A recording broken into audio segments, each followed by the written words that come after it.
এই মা, হ্যাঁ, তুমি এত পটল বের করে রেখেছো কেন? কি করবে?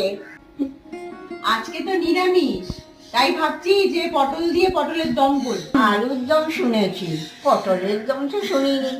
শোনোনি তো? তাহলে চলো দেখবে কি করে করি। এই তো প্রথমে পটলের খোসাগুলোকে ছাড়িয়ে ভালো করে ধুয়ে নিয়ে তাতে লবণ মাখিয়ে রেখে দেবো। ওইদিকে সামান্য জায়ফল আর গোটা গরম মশলা গুঁড়ো করে নিতে হবে।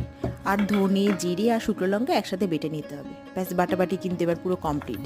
এবার প্যানে তেল দিয়ে তেলটা ভালো মতন যখন গরম হয়ে যাবে তখন পটলগুলোকে লাল লাল করে ভেজে তুলে নিতে হবে।